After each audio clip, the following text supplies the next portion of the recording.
Hello everyone, Andrew here, and today we're going to be talking about the Microvision, but before I do that, I just wanted to thank SNEStastic, or Pete, for giving a shout out to me in his latest video, or one of his latest videos anyway. Who knows if it will be the latest video by the time this is uploaded. But anyway, he said that he watched my entire collection video that I uploaded not too long ago, and he noticed my new Super Mario Brothers Wii stand-up display, or a standee. You can't see it in the camera right now, but if you go and watch my big collection video, you will see that. And he saw that, and he said that he wanted to get one of his own, but unfortunately he couldn't find that exact one, but instead, he got this really, really awesome Super Mario 3D Land one, and it looks just absolutely incredible. So his channel will be down below, so if you can go check that out if you want, because it looks really neat, and you should definitely see it, because it is just awesome.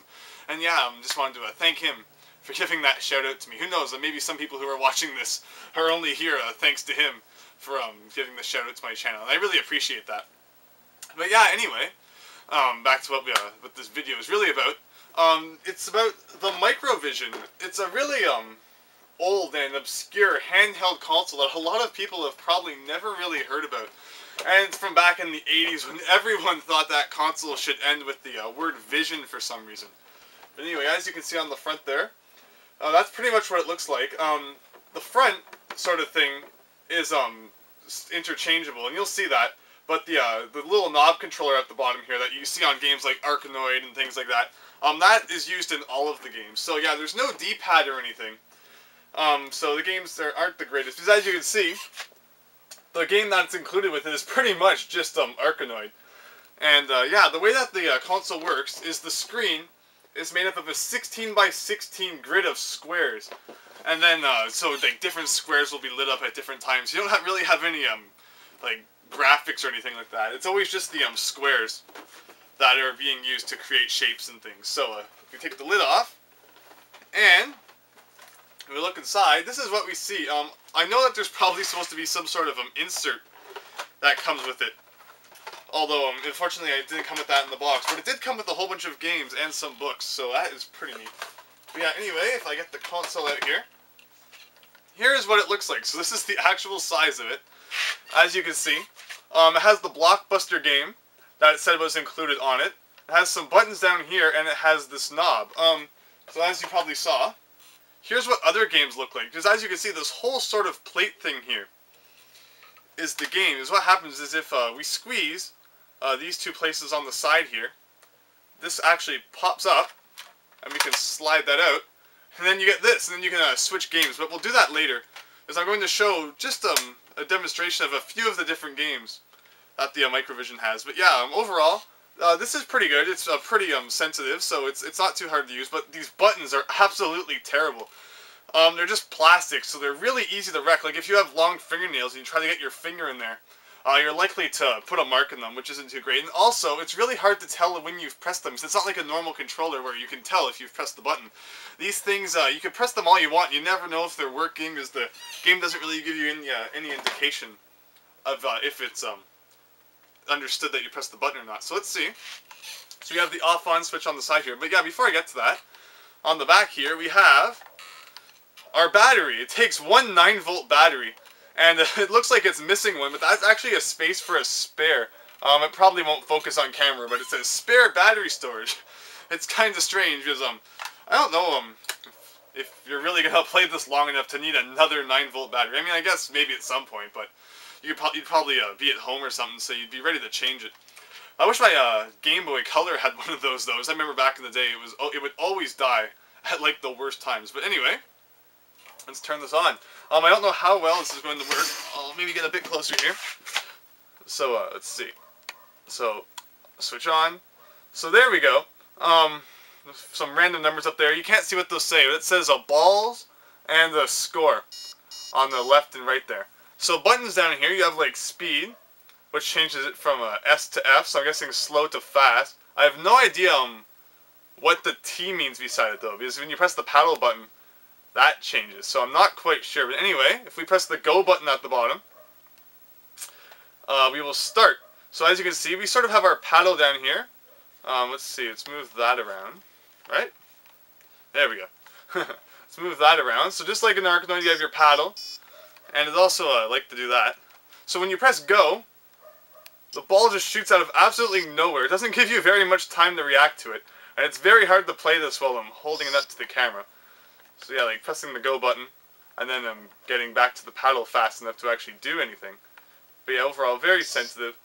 Just very hard to play when you're holding it up to the camera. But yeah, but that's basically how all of the games were for the Microvision. They were just like that, just made up of the squares.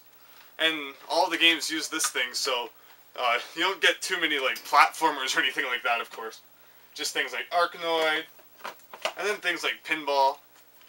So let's slide this one in here.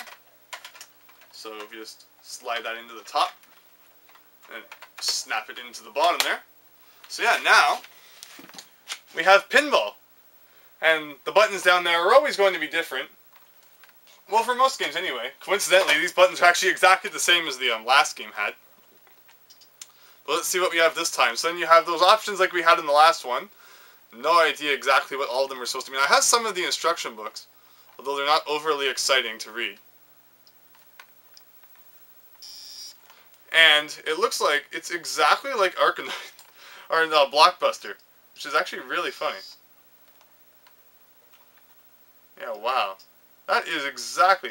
I have played all of these games, although, as you can probably tell, they aren't super memorable, because they're kind of just, like, not the most exciting things anyone's ever played.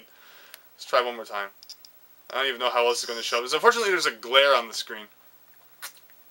I just want to give a demonstration of what some of these games actually look like. But yeah, this one looks exactly like Blockbuster. Like, it's just insane. One more ball, might as well give it a go. I guess, except it goes all funky. I don't know exactly what you're trying to achieve in this game. Anyway, kind of trying not to lose. Anyway, my score was 8. It's probably like the world record or something like that in this game. But yeah, pretty much all of the games are like that. So let's see, we just played Blockbuster and Pinball. And sometimes this can be a bit tricky to get out. There we go. Let's see what other games do I have. I have Star Trek. I have Connect 4. Baseball, and bowling. So let's see. I'm going to play Star Trek. Yeah, Connect 4 isn't bad. Because I mean, how can you mess up Connect 4? It definitely fits perfectly with this console. But yeah, we'll play Star Trek, and then we'll probably call it a day. So let's see. We get that just like normal. We have some different things down here this time. We have size dimension, speed, targets, go, and then we have these arrow buttons here, and you'll see what those do in a second. So we have sort of this here. When you press up, it shoots straight up. And then when you press the diagonals, it shoots in those directions. And the point is just to shoot these I guess these are supposed to be ships flying by. You're supposed to shoot them as they go by. Let's see here. Ooh, and I got a hole too. Yeah, overall, I guess not a very exciting game. If I wasn't trying to hold it up to the screen, I probably would have been able to do a lot better, and overall not very difficult. But yeah, so that's just a sample of some of the games that the Microvision had to offer here. Let's get this off. It's always one side that never wants to come off. There we go. So yeah, but anyway, there actually weren't too many games for the Microvision. It's kind of right up there with the Virtual Boy. That only had between 10 to 15 games. I mean, I know the Virtual Boy had 14, but I'm just saying it's similar to the Virtual Boy and a few other consoles in the sense that it had between 10 to 15.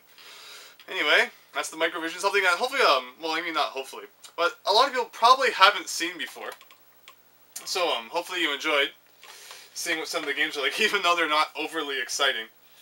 And then yeah, it's got that back in the box. So there's some of those books I was telling you about. And this paper towel here is just to is the way everything was. It was just to keep it nice and snug so it didn't all move around and get damaged and stuff like that. But yeah, I believe that's all for today. Not the longest video today, but I mean I've been uploading a lot of videos lately. Like there was that whole my favorite games videos, all 5 parts of those, and then there was the top 5 items in my collection, which was a lot of fun to choose. So yeah, overall, so not the longest, but still hopefully very insightful and fun to watch. So thanks for watching. Hope you enjoyed, and hope to see you next time.